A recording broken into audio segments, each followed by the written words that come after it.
vida fetal, embrionaria, en el corazón derecho la presión es mucho más alta, teniendo en cuenta que a pesar que tenemos la circulación esta circulación, esta es suplementada por la sangre que llega a través de la vena umbilical, ¿no? Y esto a través del conducto venoso de Arancio, que suma sangre a través de las venas cavas, y con esto pues se aumenta la presión en el corazón derecho.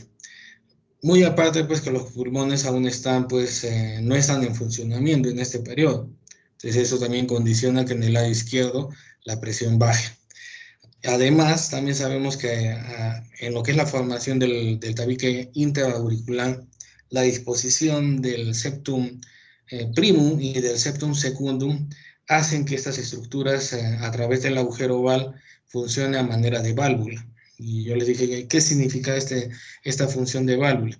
Que el flujo de líquido sanguíneo iba a ser de forma unidireccional, es decir, de derecha a izquierda y no viceversa. Entonces, una vez que ya el bebé nace, entonces se corta con la circulación a nivel umbilical, baja ese volumen, por lo tanto, a nivel en el corazón derecho baja la presión y los pulmones comienzan a funcionar. Entonces, en el corazón izquierdo comienza a aumentar la presión, ¿no? Se invierten las presiones. Entonces, ¿esto qué hace? Que la sangre del lado izquierdo quiera pasar al lado derecho. Hemos dicho que la disposición del septum primum con el septum secundum está a manera pues de válvula. Entonces no va a permitir ese paso. Entonces, ¿qué es lo que va a suceder? Va a colapsar el agujero oval, se va a cerrar y lo que va a quedar es un vestigio, ¿no? Que es la fosa oval. Entonces, esa es la forma en que, bueno, lo que creo que expliquemos en el caso clínico, ¿no? Por supuesto que hay otras formas en donde se mezcla la sangre arterial con venosa, que ese sería ser lo que es el conducto arterioso. Siguiente caso clínico, Débora Rojas. Sí, doctor. Sería el capítulo 3, caso 1, que Ajá, dice, una madre llevó a su ajá. pequeño de 20 días al pediatra porque había empezado a vomitar después de tomar sus alimentos. El niño era alimentado al pecho. Al hacer el interrogatorio cuidadoso, la madre dijo que durante los primeros 15 días de vida del pequeño, este había tomado sus alimentos muy bien y había dormido profundamente en su cuna después del eructo normal subsecuente del alimento. Sin embargo, en los últimos 5 días, este pequeño había empezado a alimentarse con mucha hambre y a continuación, hacia el final de cada alimento, vomitaba con violencia y lanzaba la leche a una distancia de 30 a 60 centímetros. En varias ocasiones la comida había sido terminada, solo para ser seguido unos cuantos minutos después por el mismo tipo de vómitos en proyectil. Una vez vomitada la leche, el pequeño era alimentado de inmediato otra vez, solo para que se repitiera el mismo fenómeno. Durante la exploración se observó que el pequeño estaba inquieto, piel seca y depresión de la fontanela anterior. A la palpación suave de la pared abdominal anterior se notó una pequeña tumefacción firme justamente por debajo y por dentro de la punta del quinto cartílago costal izquierdo. A la observación de la pared anterior, bajo buena luz, podía observarse una onda ocasional de peristalsis gástrica que viajaba a través del epigastrio desde la izquierda hacia la derecha. ¿Cuál es el diagnóstico? Este niño presenta una estenosis pilórica hipertrófica y la causa de esto es un engrosamiento muscular marcado del píloro, es decir, de la región del esfínter distal del estómago. Las capas musculares circular y en grado menor longitudinal de la región pilórica muestran hipertrofia. Este problema da lugar a una estenosis intensa del canal pilórico que obstruye el paso de los alimentos. En consecuencia, el estómago está intensamente distendido. ¿Cómo trataría usted a este lactante? El tratamiento habitual de la obstrucción pilórica es quirúrgico y consiste en la piloromiotomía. La técnica consiste en la sección longitudinal de la serosa y la muscular hipertrofiada del músculo pilórico, dejando que se vagine la mucosa del duodeno y del estómago. ¿Qué es lo que se cree ahora que es la causa subyacente de este trastorno? Se menciona el tabaquismo materno, la ausencia de óxido nítrico sintasa neuronal, la inervación anormal de la capa muscular e hipergastrinemia. Y también se valora la exposición a ciertos antibióticos macrólidos como la eritromicina. ¿correcto? Valeria González. Sí, doctor, yo quería agregar que esta estenosis la podemos diagnosticar a través de una ecografía abdominal que va a mostrar el aumento del espesor del píloro junto con una elongación pilórica. Y si digamos todavía hay dudas para este diagnóstico, se puede repetir esta ecografía de una manera seriada o solicitar una seriada también gastrointestinal alta, que os va a mostrar el vaciamiento gástrico y un signo de cuerda del paciente. A ver, Jimena Flores. Sí, doctor. Quería agregar que esta estenosis, entre los estudios recientes que he estado leyendo, pues se ha demostrado que hay un protoncrogen, el c-KIT, que es para la mantención de la motilidad autónoma intestinal. Y bueno, esto puede tener un importante rol para la patogénesis de esta estenosis. Y también la técnica quirúrgica de esta piloromiotomía se llama de Fredet-Ramstedt. Eso quería agregar. Ahora, Carolina Vázquez. Sí, doctor. Yo quería agregar que el patrón electrolítico clásico de los recién nacidos con estenosis pilórica es de alcalosis metabólica hipoclorémica, y esto es debido a la pérdida que va a haber de ácido clorhídrico y la hipovolemia. Y también que alrededor del 5 al 14% de estos lactantes van a tener además ictericia, y un 5% va a estar asociado con malrotación. Ya, para finalizar, Camila Manrique. Quería agregar respecto a las posibles hipótesis que puede surgir respecto al origen de esta estenosis pilórica. Una de las muestras es que pues, usualmente existe una elevada cantidad de gastrina debido al aumento hereditario en las células epiteliales de la mucosa gástrica, y de igual forma existe una disminución de las terminaciones nerviosas en dicha parte donde existe la esteriosis. Entonces, en este caso, algunas veces es más hereditario que congénito.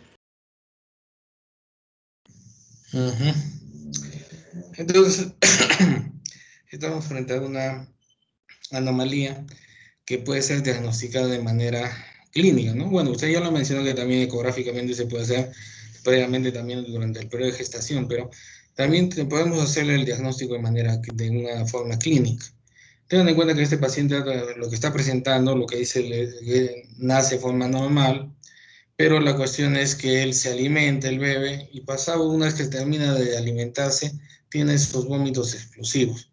Y lo que menciona es que solamente pues, es vómito, ¿no? No nos menciona en ningún momento que hay bilis o hay otro tipo de apariencia, solamente es contenido alimenticio. Entonces, ¿eso qué nos indica? Que todo el al estómago se queda en el estómago y es pues, posteriormente devuelto. Por eso es que se concluye que la obstrucción es de un nivel alto, ¿no? Mucho más alto que la desembocadura del colédoco. Y es por eso que acá no se menciona que los vómitos son biliosos. Aparte, también se está mencionando que durante la palpación en el abdomen se palpa una tumoración.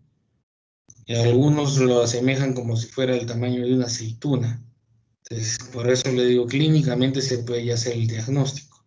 Y el otro diagnóstico que también ayuda es a través de la radiografía con contraste. Se le da al bebé que pase la sustancia de contraste, se hace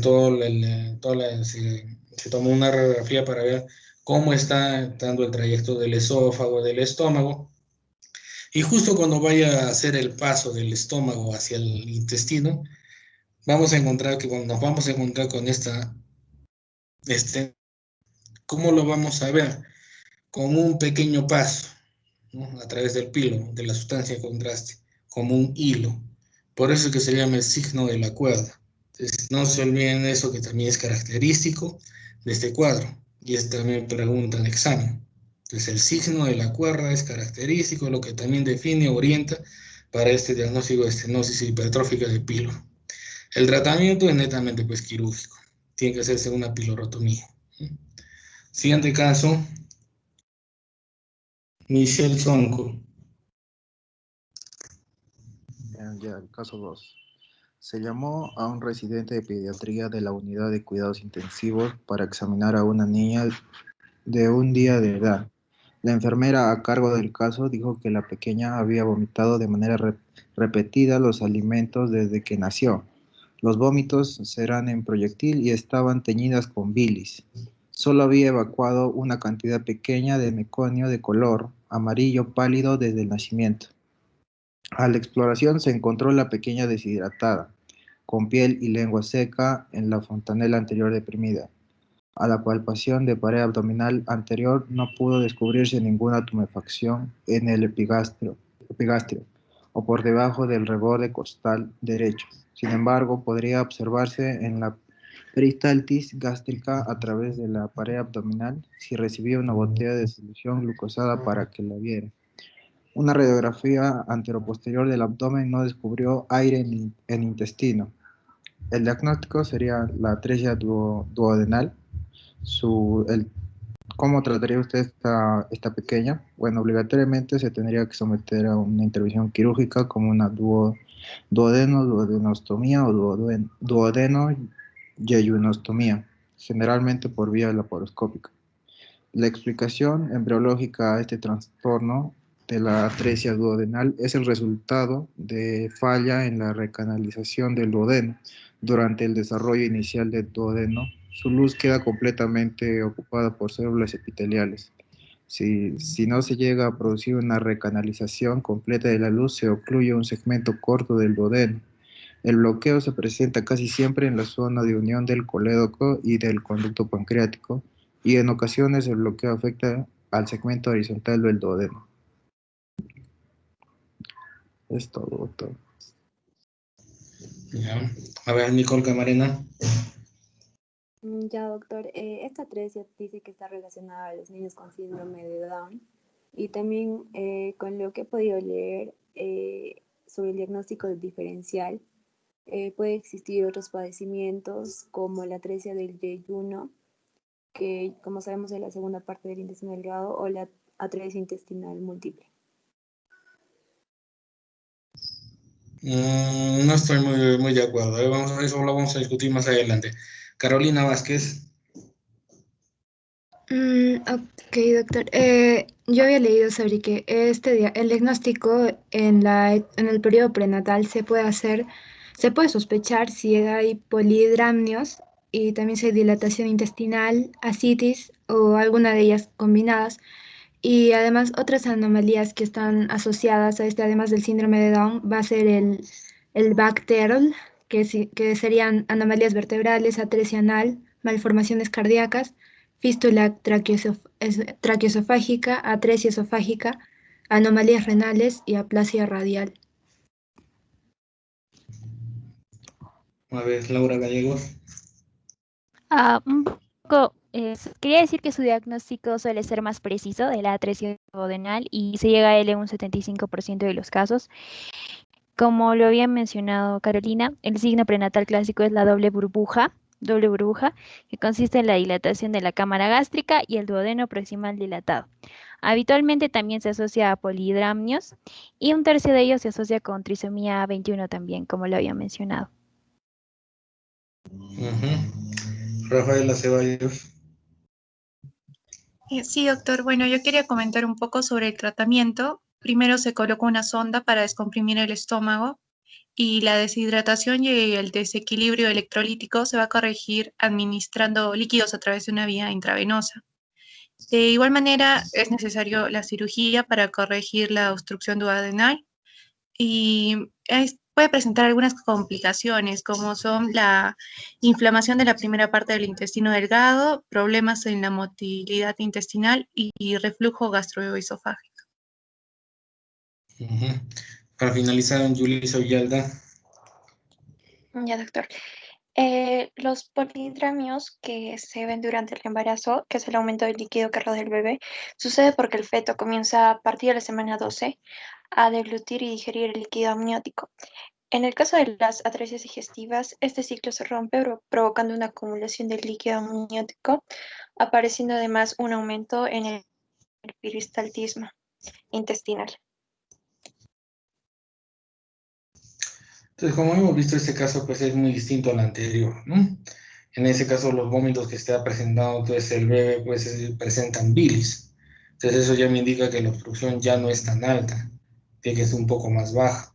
Además, también nos está mencionando que el intestino está ausente de aire. Entonces eso indica que también, si bien la obstrucción es después del píloro, también la obstrucción sigue siendo también de tipo alto. Y es por eso que se define que es una atresia. La otra atresia que mencionaba del nivel de yeyunal, eso lo vamos a ver más adelante, y eso vamos a ver que tiene otras características. En lo que respecta a la parte radiológica, acá hay un signo que es bastante característico, y ese también pregunta de examen, y es el signo de la doble burbuja. Pues ese es característico de lo que es la atresia duodenal, es bien característico. Siguiente caso clínico, que se me ataca.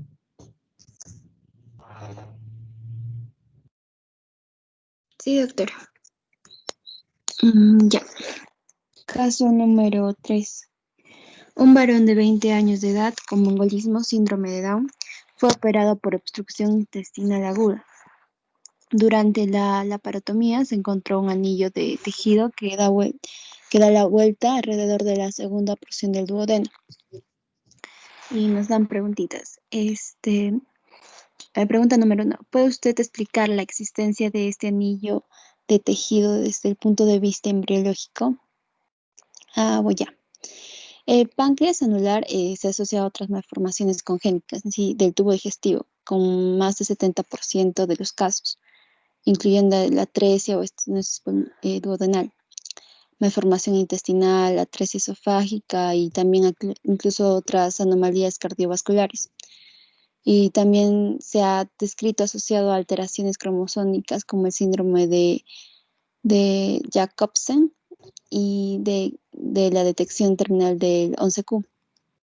Y bueno, el páncreas anular es un problema que está presente al nacer, que es un defecto congénito.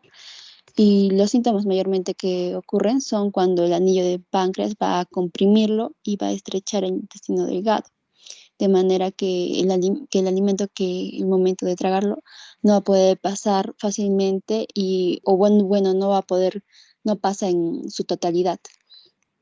Y bueno, ahora el páncreas se va a desarrollar, recordemos que el páncreas se va a desarrollar durante la 5ª semana de gestación en los brotes embriológicos, que uno es ventral y el otro es dorsal, y que van a emerger como proliferación del epitelio endodérmico de la porción distal del intestino cefálico.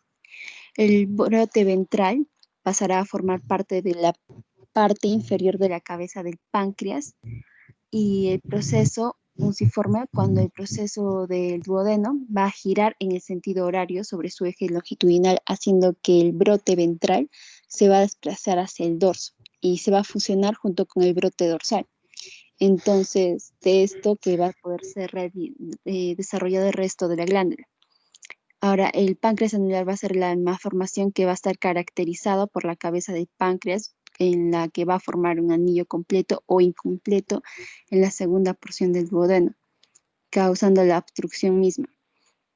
Y esta se originaría por los mecanismos de la hipertrofia justamente de este brote ventral y el brote dorsal, que va a sobrepasar los límites del duodeno, que va a ser por delante y por detrás. Y ahora nos dice la segunda pregunta, ¿cómo trataría usted a este paciente? Bueno, en el tubo gástrico, para permitir el drenaje del tracto digestivo antes del punto de la obstrucción, de esta obstrucción nos van a llevar, el tratamiento vendría a ser quirúrgico, preferido son el duodenostomía, y bueno, que va a ser con la laparoscopía y la duodenoyeyunostomía. Con estas técnicas quirúrgicas se ha reportado una sobrevivencia de un 60% y va a ser la mayoría de las defunciones ocurre aproximadamente 3 días después de esta cirugía. Eso sería todo, doctor. ¿Quién quiere dar información adicional? María Olazábal. Sí, doctor. Quería acotar que pues va a haber ciertas afecciones que van a estar asociadas con el páncreas anular, que va a ser el síndrome de Down, lo que va a ser el exceso de líquido amniótico durante el embarazo, que va a ser el polidramnios, otros problemas gastrointestinales congénitos, también va a ser la pancreatitis, y pues este paciente también puede presentar ciertas complicaciones, como podemos ver que sería la ictericia obstructiva, el cáncer pancreático, pancreatitis, peritonitis y úlcera péptica también. Bueno, esta malformación se debe más que todo cuando la porción ventral, como lo he mencionado, del páncreas queda fija, ¿no? Y al momento en que se produce la rotación del estómago y el duodeno se queda fijo, de tal manera que cuando ya desarrollando todo este movimiento a nivel lo que es estómago y duodeno, finalmente lo que va a quedar es que esta porción ventral va a acomodar la vuelta alrededor de lo que es el intestino y se va a fusionar después con parte con signo mismo y también con parte de la porción dorsal, y esto va a envolver el enlace intestinal y va a formar pues el páncreas anular, ¿no? Por supuesto que el tratamiento aquí tiene que ser netamente pues es quirúrgico, ¿no? Se tiene que hacer una corrección para poder liberar esta obstrucción. Muy aparte que también es que tiene que tener cuidado con la misma glándula, ¿no? Porque en este caso estamos hablando del páncreas. Siguiente caso, Ana Lucía Valdivia. Ya, doctor. El siguiente caso dice, un varón de 3 meses de edad se sometió a la exploración pediátrica porque sufría ictericia. La madre dijo que el fenómeno existía ya al nacer, pero que desde ese momento se había vuelto de color más intenso. Los excrementos del pequeño eran de color amarillo pálido y de consistencia mastique. A la exploración se encontró que el pequeño tenía ictericia intensa y aumento de volumen de hígado y vaso. ¿Cuál es el diagnóstico? Mediante sus conocimientos de embriología, ¿puede usted explicar este trastorno? ¿Cómo explicaría usted el color del excremento? ¿Por qué está en el hígado y vaso aumentados de tamaño? ¿Y cómo trataría usted a este lactante? Primero, el diagnóstico es la atresia biliar extrahepática. Esta atresia biliar extrahepática se define como una colangiopatía inflamatoria fibrosante que afecta al árbol biliar extrahepático, lo que resulta en destrucción y obstrucción del conducto biliar. Quiere decir que hay una acumulación de la bilirrubina. El proceso obliterante varía en cuanto al tiempo de evolución y se puede afectar en diferentes segmentos del árbol biliar. En la mayoría de los casos, la atresia biliar se manifiesta varias semanas después del nacimiento, probablemente después de la inflamación y la cicatrización de la vía extrahepática y en ocasiones intrahepática. Se conoce dos formas clínicas. Tenemos la embrionaria o sindrómica, que es el 10% de casos, que se puede asociar con otras malformaciones, la cual es la polispenia, situs inverso, etc. Y la segunda es la forma perinatal o adquirida, que es en un 90% de casos, con mecanismos patogénicos probablemente diferentes, con defecto en la morfogénesis en la primera y una posible agresión viral toxiperinatal de respuesta inmune en la segunda. Respecto un poco más del tema, la etiología y la patogénesis de la atresia de las vías biliares se desconoce, aunque sea relacionario con varios tipos de mecanismos que actuarían en el periodo perinatal. La primera es una biliasis prenatal, la segunda también que es como un factor de riesgo son los factores genéticos, y la tercera son factores inmunológicos, los cuales apuntan a que una vulnerabilidad inmunogénica en la patogénesis de la atresia de las vías biliares podría ser una causante. Luego, embriológicamente, ¿cómo lo podemos explicar? El desarrollo de las vías biliares se inicia en la 6ª semana. El epitelio biliar deriva de los hepatoblastos y se forma alrededor de las ramificaciones portales. Microscópicamente, las células cilíndricas ductales se organizan como una doble capa epitelial rodeando los vasos portales. Esta doble capa se denomina placa ductal y aparece en la 8ª semana. Durante la 12ª semana, la remodelación e involución parcial de la placa ductal comienza desde el ilio hacia la periferia del hígado, con la conformación sucesiva de la vía biliar. Primero la de gran tamaño y luego la de mediano calibre y finalmente los canalículos biliares. Cualquier remanente de la vía biliar durante este desarrollo es reabsorbido. En las malformaciones de la placa ductal hay una alteración en el proceso de remodelación e involución de la placa, lo cual conduce a que no haya una reabsorción remanente de las vías biliares y condiciona el desarrollo de cada patología específica de acuerdo al sitio de árbol biliar afectado. Respecto a cómo explicaría usted el color del excremento, la falta de bilirrubina y sus derivados en el intestino delgado provoca la ausencia de color en las heces, siendo las heces blancas su manifestación clínica. Es por el hecho de que la bilirrubina se está acumulando y allí explicaría el color del excremento. ¿Por qué el hígado y el vaso están aumentados de tamaño? La inflamación de estos conductos hace que se acumule la bilirrubina dentro del hígado, lo cual produce un daño y un aumento de su tamaño. Y también se ve afectado en la sangre, involucrando al vaso también. Luego, ya. ¿Cómo trataría usted a este lactante? El tratamiento inicial es la realización de una cirugía que une la parte de la vía biliar que funciona con el intestino delgado de tal manera que pueda salir la bilis. Esta técnica se llama portoenterostomía o técnica de Kasai y generalmente es un tratamiento transitorio que retrasa el daño en el hígado y la necesidad de trasplante. El tratamiento médico de sostén se basa en una utilización de fármacos favorecedores del flujo biliar, vitaminas y apoyo nutricional. La supervivencia actual de la enfermedad es de un 90% y el 80% de pacientes requieren un trasplante hepático a lo largo de su vida y el 50% lo necesitará antes de los 2 años. Aunque la cirugía no siempre es efectiva, son prioritarios un diagnóstico y tratamiento precoces antes de los 2 meses de vida para obtener un restablecimiento del flujo biliar y la mortalidad estimada sin cirugía es del 100% antes de los 3 años de vida por evolución a cirrosis. Eso sería todo. A ver, Valeria González. Sí, doctor, yo quería agregar que la atresia biliar se detecta por el aumento de la bilirrubina total directa, y los niveles séricos de alfa-1 atitripsina deben determinarse por la deficiencia de alfa-1 atitripsina, que es otra causa de la colestasis.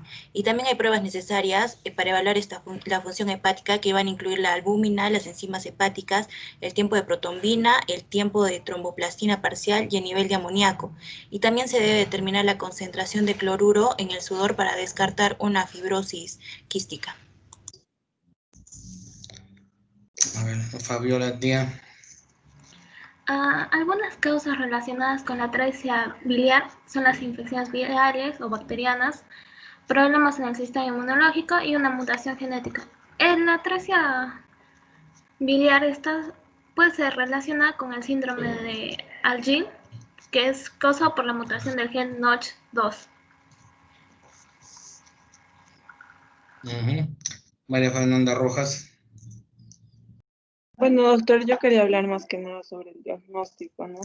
Cuando se sospecha por los síntomas, se deben realizar diversas exploraciones complementarias, como son el análisis de sangre, de orina, una ecografía abdominal e incluso en ocasiones puede ser necesaria la realización de una biopsia de hígado. Y el diagnóstico de certeza se va a hacer en el quirófano mediante la parotomía. El cirujano va a hacer una incisión en el abdomen para meter contraste en la vía biliar para ver la forma de la vía biliar. En la misma intervención, si se confirmó el diagnóstico, entonces se va a proceder a realizar el tratamiento quirúrgico. Camila Manrique. Sí, doctor, quería añadir más que todo la parte, o el manejo terapéutico, mejor dicho, a este tipo de atresias biliares. En el caso de este tipo de atresia se realizan diferentes intervenciones quirúrgicas y se considera que este tipo de atresias representa el 40% de trasplantes hepáticos en los niños y en el caso también bebés. Un dato interesante que encontré es de que más que todo se utiliza en este caso la portoenterostomía de Kasai, donde es la intervención quirúrgica más usada y existen 3 tipos de estas atresias, las cuales según la gravedad y según el tipo se pueden realizar diferentes intervenciones quirúrgicas, pero la más común es la portoenterostomía de Kasai, la cual trata de realizar o disecar el remanente fibrótico hasta el espacio porta y de esta manera que esta vía no esté atrésica. Para finalizar, Yesenia Ataca. Sí, doctor. Bueno, después de esta operación que se podría dar, hay diferentes complicaciones que podría ser primero quizás un déficit metabólico y nutricional, una fibrosis e hipertensión portal, quizás puede presentar ictericia, que en el 55% de las pacientes se presentan, y una alteración de función hepática, aparte de la colangitis. Eso es todo, doctor.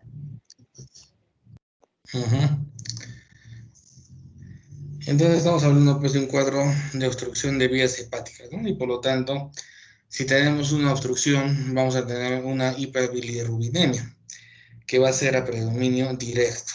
Y al ser a predominio directo, estas bilirrubinas van a pasar a sangre y también van a llegar hasta el riñón. Y al ser hidrosolubles van a ser excretadas también a nivel de riñón. Por lo tanto, por ese es el motivo por el cual también se produce.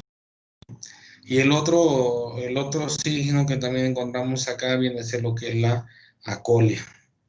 Muy aparte que también laboratorialmente siempre toda ictericia obstructiva pues va acompañada de un aumento en las enzimas hepáticas, que nos indican que hay un daño a nivel de parénquima pulmonar, que vienen a ser lo que son las transaminasas, ¿no? Tanto lo que es el TGO y específicamente lo que es el TGP.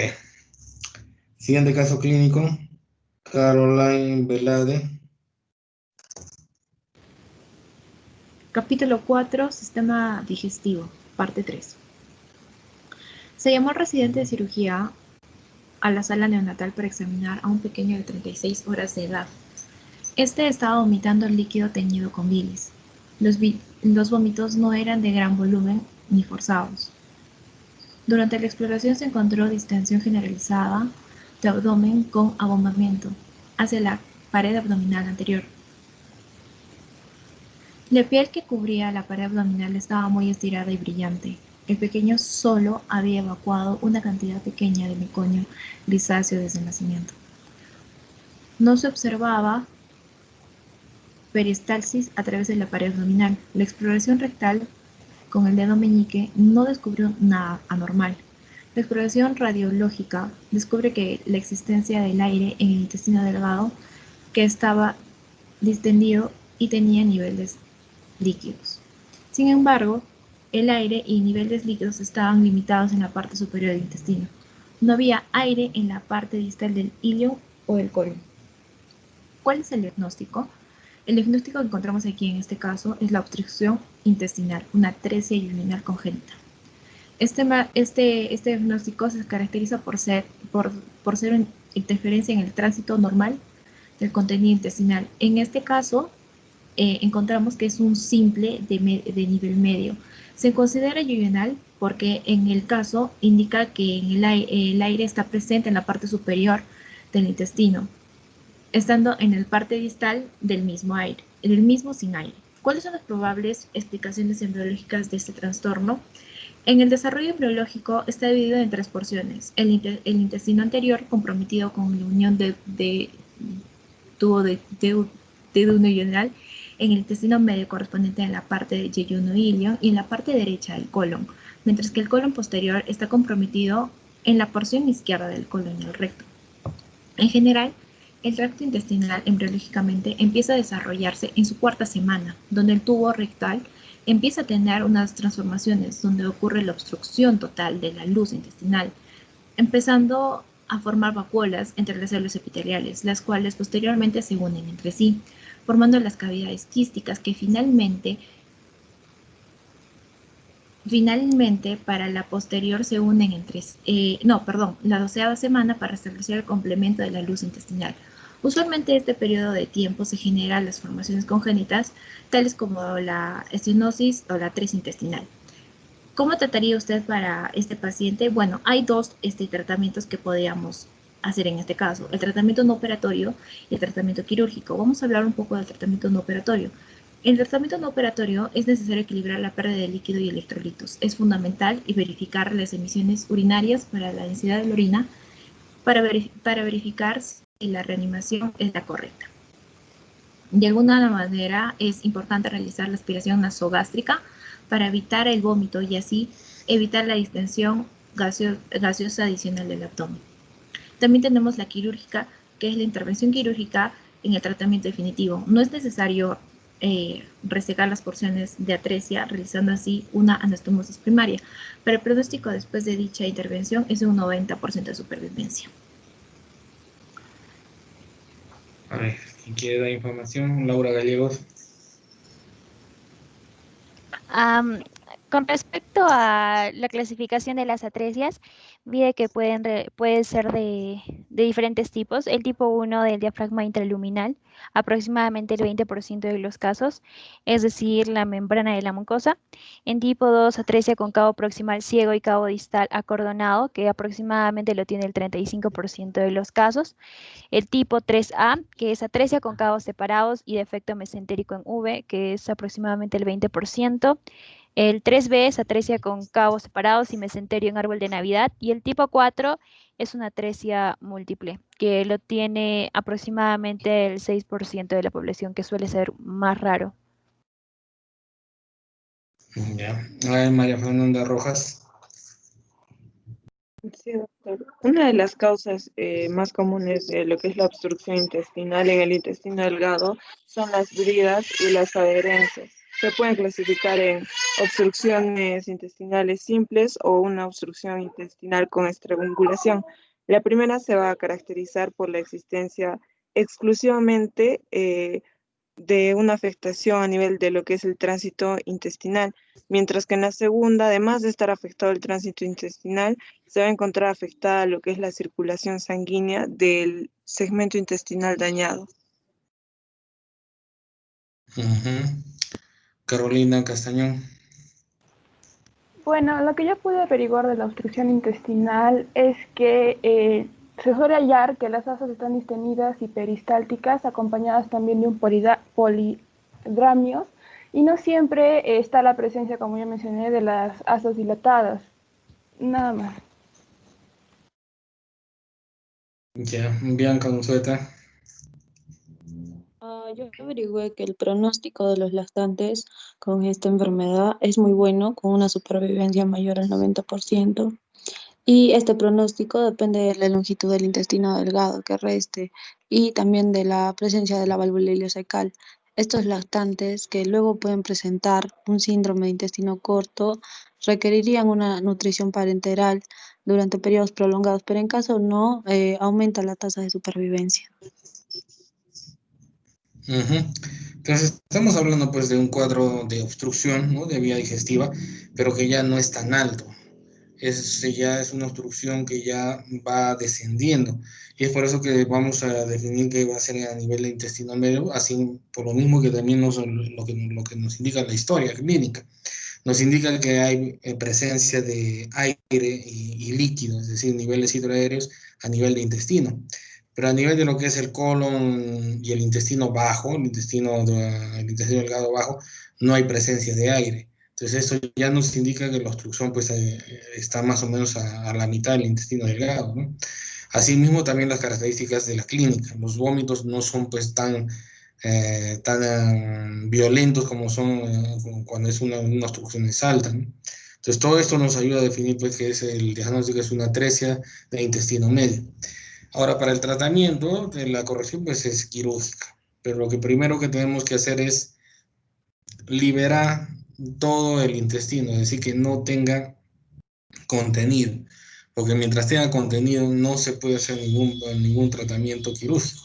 Entonces, lo primero que se tiene que hacer es una osteotomía, ¿no? Es decir, para poder liberar toda esa secreción a nivel intestinal. Y una vez que ya esté vacío, se procede a hacer la corrección quirúrgica, ¿no? Siguiente caso, José Villanueva.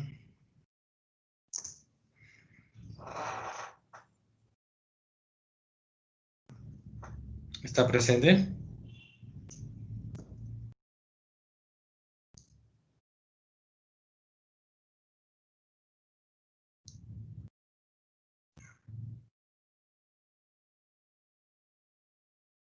José Villanueva Macedo.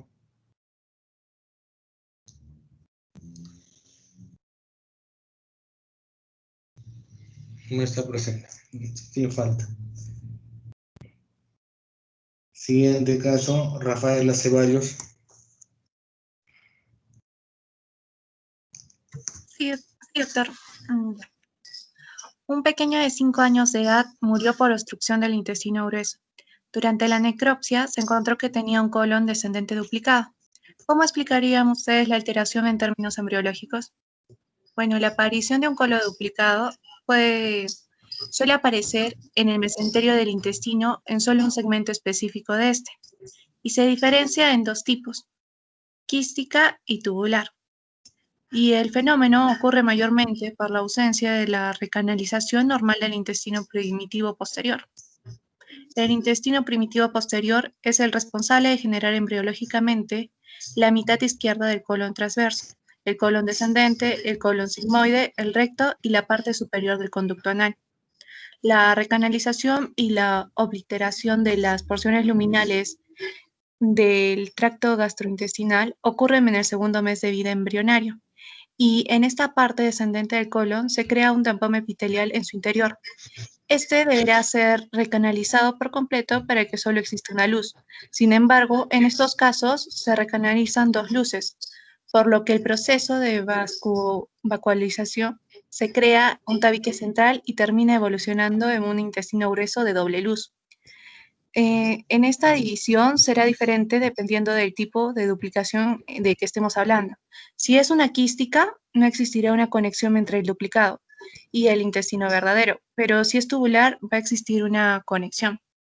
También, bueno, la obstrucción y la presencia de la masa abdominal son generalmente los signos y los síntomas que se presentan en la infancia, en esta enfermedad, bueno, en este duplicado de colon. El dolor abdominal progresivo, hemorragias, la masa abdominal y raramente puede haber una perforación durante la adolescencia. Eso sería todo. ¿Alguien que quiera dar información adicional? Nicole Camarena.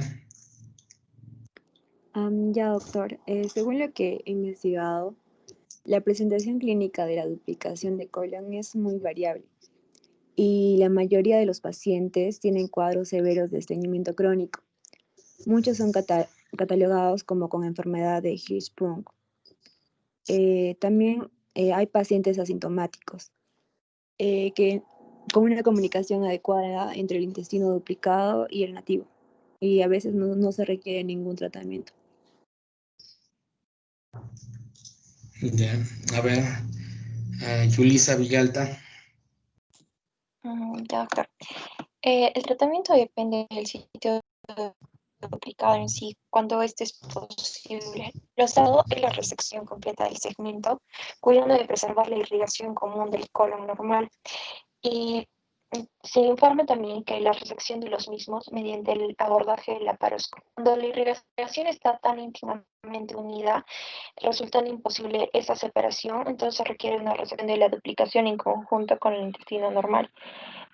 Ocasionalmente también se realiza drenajes internos en caso de duplicaciones tubulares largas, pero esto no elimina el riesgo de transformación maligna o una hemorragia por mucosa heterotópica.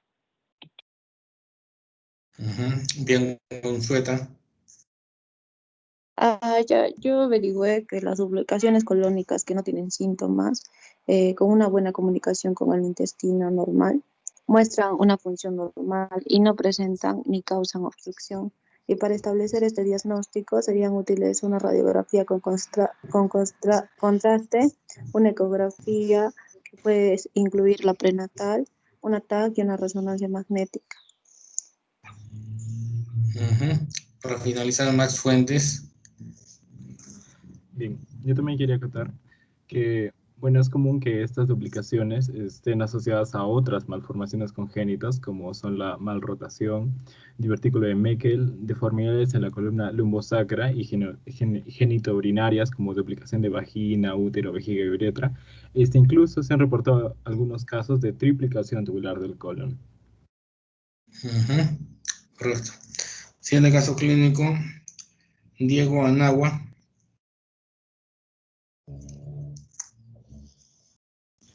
Ya. Doctor, disculpe. Sí.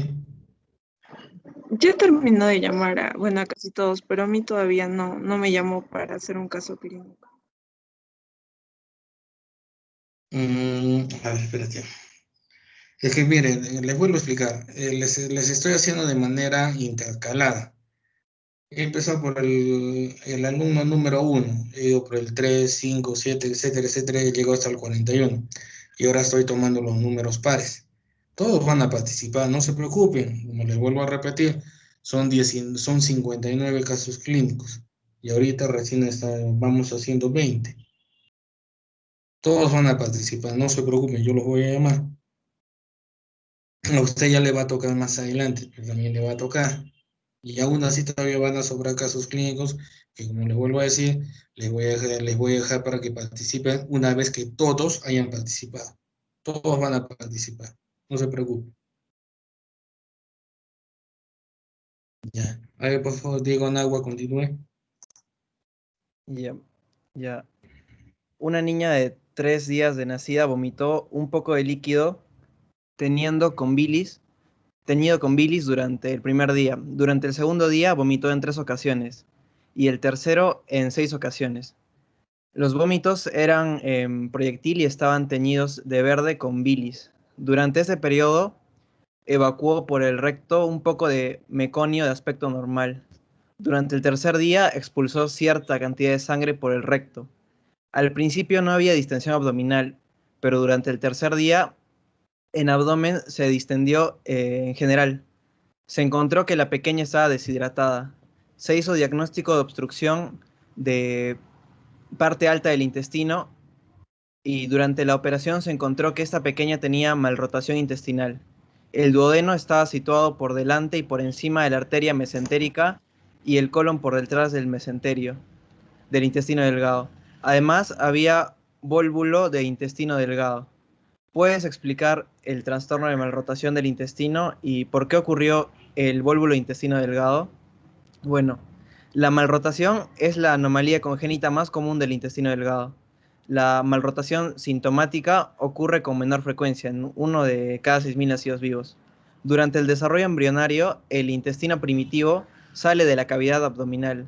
Cuando regresa al abdomen, el intestino grueso presenta normalmente una rotación antihoraria, de manera que el ciego termina situándose en el cuadrante inferior derecho.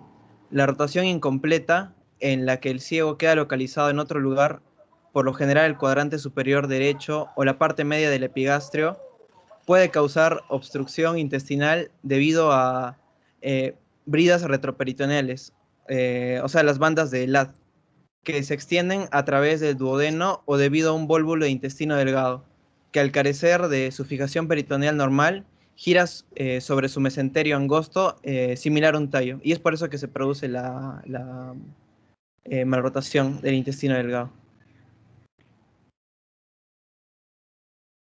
¿Quién quiere dar información adicional? Camila Manrique. Sí, doctor. Quería añadir respecto a los tipos de anomalías de mala rotación en el intestino. Se considera uno cuando no existe rotación y existe un buen intestino medio. Incluso existe el 3D, donde existen hernias internas por esta mala rotación. Uno de los temas interesantes es la parte sintomática, ya que la mayoría de estos niños presentan dolor abdominal, vómito bilioso, disminución de peso y a veces tienen enfermedad de diarrea intermitente y estreñimiento crónico.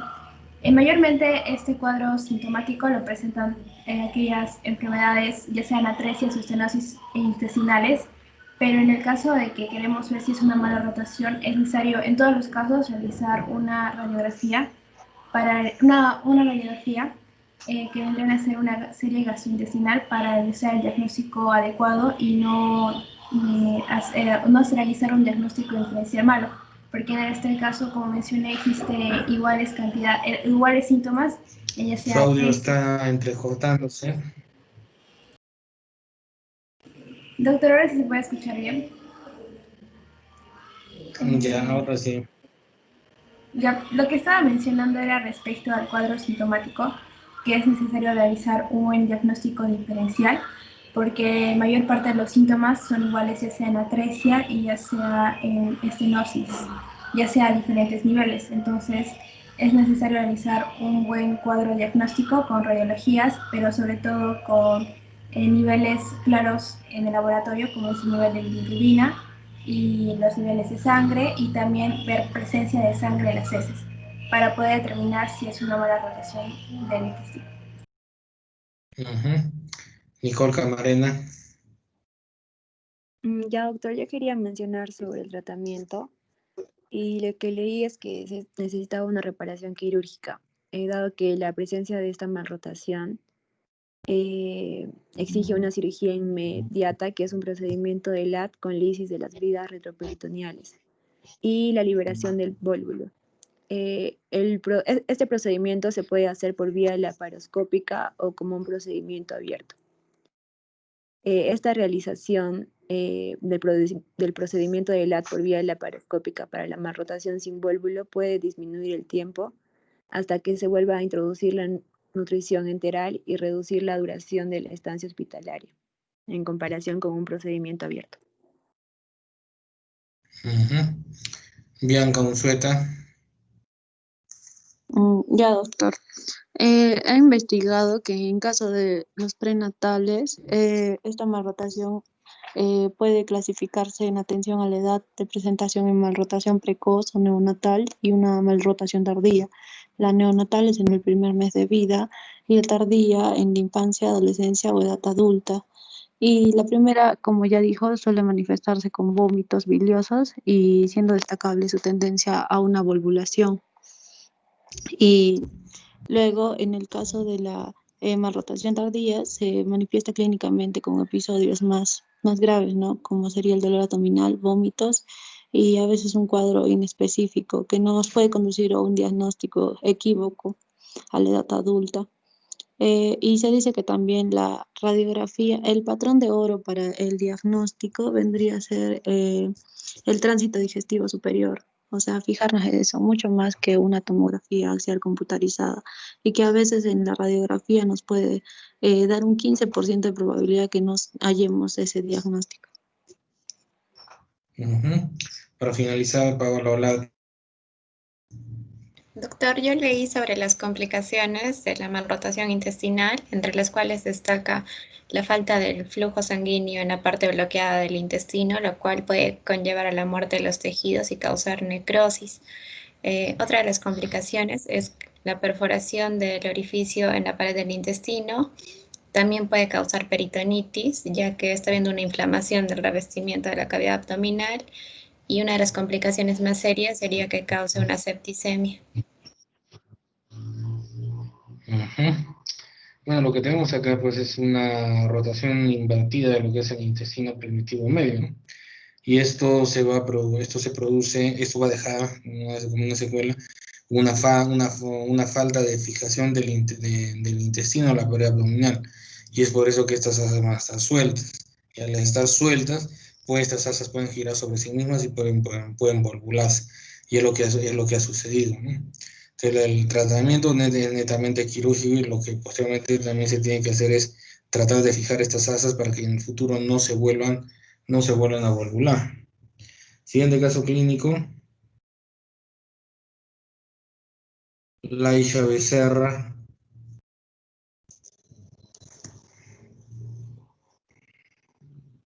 Doctor, ¿me escucha? Sí. Ya.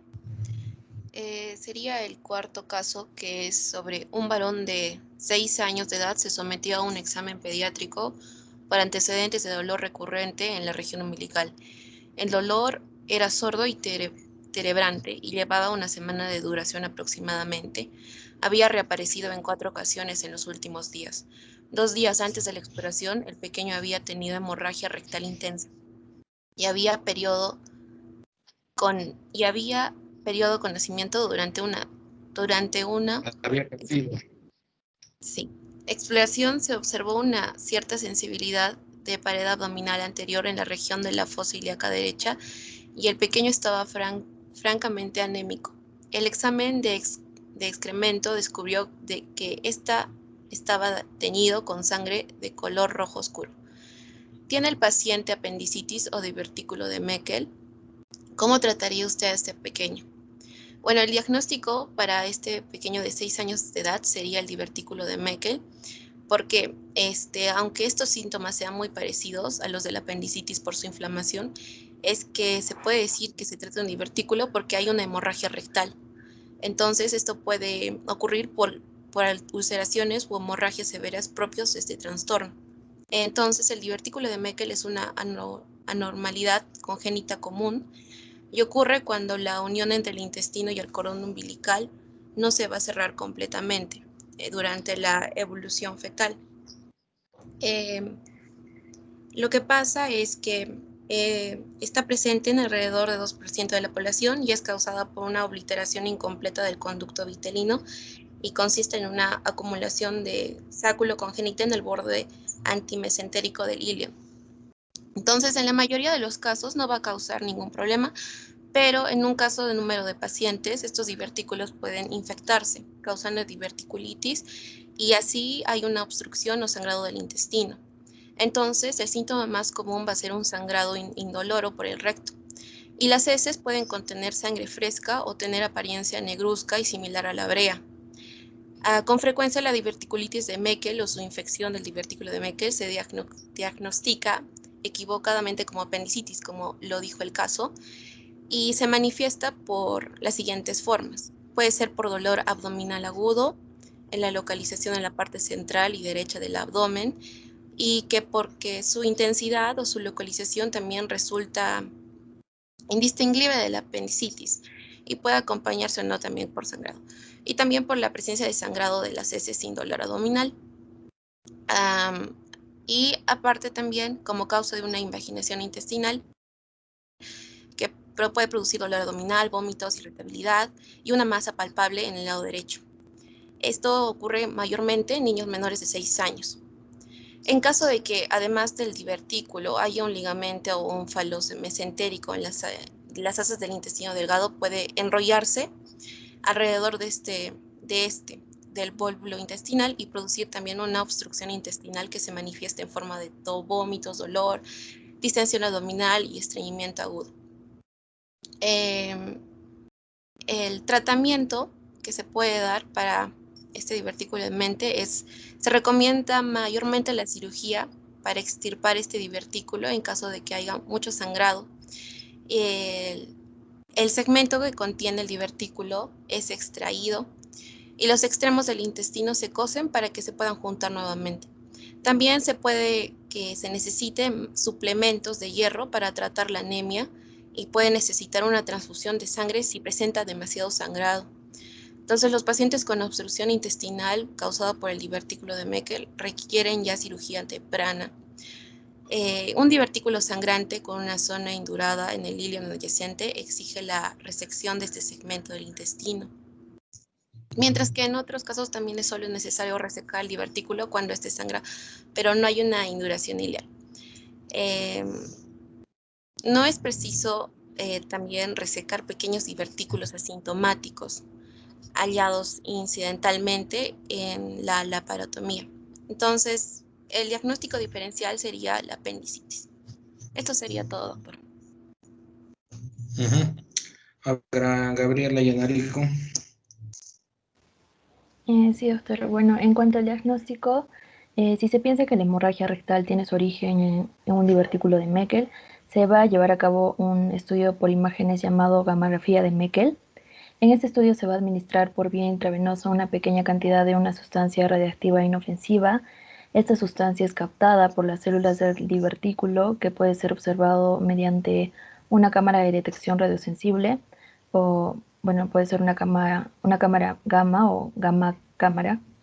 Además, la endoscopía con cápsula de video y la enteroscopía también son otras pruebas que pueden ayudar a los médicos a identificar un divertículo como fuente de hemorragia, y a los niños que sufren dolor abdominal a menudo se les realiza una tomografía computarizada y esta puede permitir diagnosticar la presencia de un divertículo y otras causas de dolor. Carolina Castañón. Ya. Lo que yo pude averiguar del divertículo de Meckel es que es una anomalía muy frecuente, ya que ocurre del 2 al 3% de la población y es clínicamente evidente cuando surgen complicaciones como se mencionaron, como ulceración y hemorragia, además de diverticulitis, obstrucción intestinal, etc. El diagnóstico suele hacerse en la infancia, ya que entre el 50 y 60% de los pacientes que desarrollan síntomas son menores de 2 años de edad. El diagnóstico debe ser considerado en cualquier paciente con malestar abdominal sin otra explicación, náusea y vómito o hemorragia gastrointestinal. Y el método diagnóstico con mayor grado de exactitud es en la detección del divertículo de Meckel, es el estudio con tecnesio o pretecnato de sodio TS99. Y como se mencionó, el tratamiento es quirúrgico. Ajá. A ver, Nayeli Añari. Yo les voy a hablar de la etiopatogenia. Como mi compañera mencionó, el divertículo de Meckel va a tener un origen biológico que va a ser producto de la obliteración incompleta del conducto onfalomesentérico, el cual debe ocurrir normalmente entre la 5ª a la 7ª semana de edad gestacional, convirtiéndose en una delgada fibrosa que se desintegra a la 10ª. Dicho conducto onfalomesentérico aparece en la 3ª semana gestacional y va a presentar una función nutricia al conectar el saco vitalino primitivo al intestino medio en el feto en desarrollo. Y dicha falta de obliteración resulta en muchas anormalidades, siendo la onfalomesentérica, heteroquiste, el seno umbilical, las bandas fibrosas y dicho divertículo, el cual es el responsable del 90% de las malformaciones del saco vitelino. Dicho divertículo de Meckel, por lo general, se localiza dentro de los 100 centímetros de la válvula ileocecal y suele contener tejido gástrico o pancreático terectópico. En cuanto a complicaciones que se puede presentar, dichos pacientes que tienen dicho divertículo de Meckel solo se presenta en el 2% de dichos pacientes. Y este es más común que la complicación se presente en los hombres que en las mujeres. Eso sería todo, doctor. Ya. A ver, Paola, Olate. Ya, doctor, en cuanto al diagnóstico, yo también leí que era útil el enema de bario del intestino delgado, que también servía para examinar al intestino grueso y detectar este tipo de anomalías. También hay un estudio por imágenes de Meckel, el cual se hace con tecnesio, el cual también revela en la radiografía este cuerpo. Doctor, y tenía una pregunta con respecto al tratamiento que dijo en cuanto a malrotación del caso anterior. Cuando usted dice fijar las asas, cuando se fijan las asas, ¿podría haber recidiva en cuanto si es que se formaran bridas o adherencias? Depende, pues si ya ha habido una inflamación o una hemorragia, siempre va a tender a formar bridas. Esas, digamos, son las secuelas que van a quedar. Siempre cuando hay inflamación hay una peritonitis leve o algún leve sangrado a nivel de lo que es cavidad abdominal, siempre va a haber una tendencia a formar bridas. Ni en el futuro va a seguir formando obstrucciones. Entonces sí sería un cuadro recidivante. Ajá. Ya, de acuerdo, doctor, gracias. Ana Lucia Valdivia, para terminar.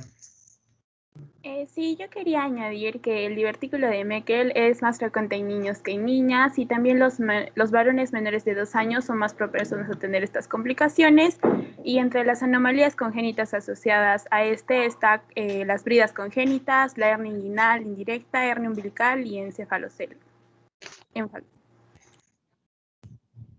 Bueno, acá lo que está en el caso clínico, pues, bueno, están comparando o están haciendo un diagnóstico diferencial con lo que es un cuadro de apendicitis. Hay que tener en cuenta que ambos cuadros están presentando pues un dolor en fosa ilíaca derecha, pero ambos van a tener también distintos cursos clínicos. En lo que es la apendicitis aguda hay lo que se llama la cronología de Murphy. Entonces eso averigüen en qué consiste la cronología de Murphy. El dolor, pues, cuando es una apendicitis, no empieza en fosa ilíaca derecha, empieza en otro sitio del abdomen y va desplazándose hasta llegar a la fosa ilíaca derecha.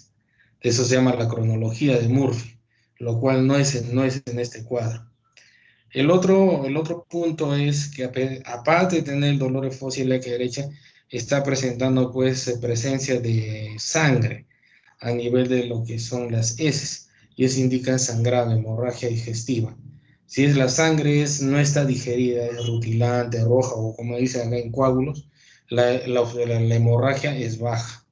En cambio, si la hemorragia fuera alta, presentaríamos el otro signo que viene a ser la melena, lo cual no es el caso, ¿no? Están diciendo que acá está defecando coágulos, sangre fresca, entonces la obstrucción es baja. Entonces acá lo que tenemos es un divertículo, que es un rezago de lo que es el conducto ónfalo-mesentérico. Ahora, en este rezago puede existir o tejido gástrico, o tejido de ilion, o tejido pancreático. Lo que más frecuente es que haya tejido gástrico. Y al haber tejido gástrico, puede producir ácido clorhídrico.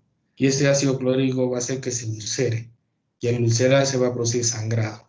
Y es lo que está produciendo, ¿no? Ahora también el otro diagnóstico diferencial tendría que ser la intussuscepción intestinal. Es decir, que el intestino se meta sobre sí mismo.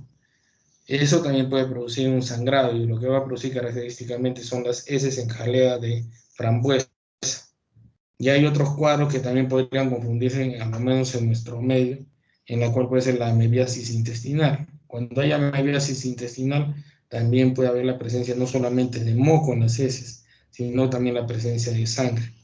Pero la cuestión es hacer bien el diagnóstico clínico, ver cómo es el curso del cuadro y también las características de las heces. Y también siempre apoyándonos, por supuesto, en los exámenes auxiliares que nos van a indicar si es que hay una inflamación aguda, si es que no la hay, si es que también hay presencia de una parasitosis, si es que para eso tenemos que hacer un examen de eso. Y el tratamiento, pues acá también tiene que ser pues quirúrgico, porque obviamente si es que tenemos un rezago con un tejido gástrico ectópico, ese tejido gástrico pues no puede quedar, ¿no? Tiene que extirparse. Siguiente caso clínico, María Alejandra,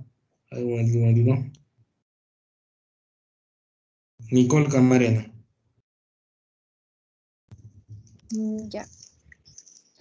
Una niña de 3 meses de edad fue llevada al pediatra porque la madre había notado salida de excremento por el ombligo. Por lo demás, la pequeña era perfectamente normal. La primera pregunta es, ¿cuál es el diagnóstico? Sería una fístula onfalomesentérico que se da por una fallida regresión del conducto onfalomesentérico y por tanto su persistencia en la parte intraabdominal del mismo, el cual se exterioriza mediante una estoma, que es una abertura natural o artificial que une el interior de nuestro cuerpo con el exterior. En ese estoma es por el cual expulsa las heces, líquidos e incluso los gases. Por lo general se lo halla entriada con el divertículo de Meckel y algún quiste vitelino. El conducto onfalomesentérico conecta el saco vitelino al intestino durante el desarrollo del embrión y lo provee de nutrición hasta que la placenta se termina de establecer. En los embriones humanos de 3 semanas, el saco vitelino es un órgano relativamente grande que se comunica con el intestino medio. Hacia el final de la 7ª semana, el conducto se oblitera formando un cordón fibroso que conecta el ombligo con el intestino y esta banda es absorbida. En este caso específico, la paciente presenta un conducto onfalomesentérico permeable en toda su longitud y esa es la razón por la que le salgan las heces por el ombligo. Luego, cuando hablamos del método de diagnóstico, decimos que se diagnostica con la inyección de lipiodol, que es un medio de contraste yodado oleoso de elevada densidad, que lo favorece el ultrasonido en el orificio fistuloso, seguido de la realización de un ultrasonido donde se observa el avance del lipiodol a través del conducto hasta llegar al intestino. Se confirma el diagnóstico si cuando el recién nacido realiza esfuerzos como el provocado por el llanto, se produce la salida de material fecal o gases por el ombligo. La segunda pregunta es, ¿cómo trataría usted a esta niña? El tratamiento siempre es quirúrgico, como una laparotomía y escisión del conducto. Se debe prevenir un posible prolapso del ilio. Si se da antes de eso, la mortalidad es mínima. Entre otras complicaciones también tenemos la infección del ombligo, la dermatitis periumbilical, el sangrado de la mucosa intestinal, la estrangulación iliar, infarto del intestino y obstrucción intestinal. Correcto. Entonces no hay mucho que discutir acá. No es una persistencia del conducto onfalomesentérico y básicamente el tratamiento tiene que ser quirúrgico. Siguiente caso clínico ya para terminar, Carolina Castañón. Ya, doctor. Caso número 6 dice, un varón de 75 años visitó a su médico porque había observado en la salida de exudados acuosos desde su ombligo. Al interrogatorio se observó que tenía síntomas de aumento del volumen prostático con obstrucción de uretra. Con base en sus conocimientos en biología, ¿puede usted explicar los exudados umbilicales? Bueno, el diagnóstico sería onfalitis por fístula uracal e hiperplasia prostática benigna. Con la pregunta, la encefalitis es una infección en el ombligo y esta patología en adultos está muy vinculada a una mala higiene, pero de no ser así podemos sospechar de otras patologías, como ya se mencionó, una fístula uracal, que vendría a ser el cierre incompleto del uraco, como es en este caso. Si nos vamos más con la fístula uracal, el uraco es un resto alargado y fibroso del delantoides que comunica la cópula de vejiga urinaria con el ombligo por dentro de la pared abdominal. En ocasiones, la luz del alantoides persiste cuando se forma el uraco. Esto provoca una fístula uracal, a partir de la cual la orina drena desde la vejiga hacia el exterior del ombligo. Se presenta como una zona dolorosa entre el ombligo y el pubis acompañado de fiebre, malestar general y secreción de pus por el ombligo y o presencia de síntomas urinarios. Si tan solo una pequeña parte de la luz del alantoides persiste, puede crear un quiste uracal. Y si una porción mayor de la luz del uraco permanece, origina un seno uracal que se abre al ombligo o la vejiga urinaria. Eso vendría a ser todo. Entonces, lo que estamos hablando es que es la persistencia del uraco, ¿no? Un uraco permeable. Ahora, tenemos en cuenta la edad del paciente, son 75 años. Entonces, son 75 años que el paciente, pues, no ha tenido ninguna molestia. ¿Y por qué ahora lo presenta? Porque a esta edad hay problemas de próstata, ya sea por hipertrofia benigna de próstata, ya sea por un cáncer de próstata. La cuestión es que se va a producir una obstrucción a nivel de la uretra prostática. Y esta obstrucción, ¿qué va a condicionar? Una retención a nivel de la vejiga, ¿no? Se va a retener la orina, va a crear presión, y si hay este uraco permeable, ¿qué es lo que va a suceder? Por ahí va a filtrar la orina y va a salir a través del ombligo. Y es por eso que recién a esta edad se está haciendo el diagnóstico. El tratamiento, aparte de tratar pues, el uraco permeable, que sería pues, algo muy secundario de poder tratar, se tiene que tratar pues, primero el problema de próstata, ¿no? Porque ya está produciendo una obstrucción. Y hay que verificar si es por hipertrofia benigna de próstata o si es por un cáncer. En ambos casos se tiene que hacer una prostatectomía para poder sacar esta obstrucción y que el paciente vuelva a su vida normal. Ya secundariamente se tiene que hacer pues el cierre del uraco, ¿no? Ya sea por la extirpación por una fistulectomía o también por un clampaje a nivel de lo que es el uraco. Listo, jóvenes, entonces nos estamos viendo en la siguiente clase. En la siguiente clase ya vamos a completar los otros casos clínicos. Quizás debamos avanzar con un poco más de celeridad para que podamos ya acabar todos los casos clínicos y ahí ustedes puedan tener disponibilidad de tiempo para que puedan estudiar. Listo, jóvenes, si no hay ninguna duda, nos vemos en la siguiente clase. Hasta luego. Hasta luego, Hasta luego. doctor. Hasta luego, cuídense.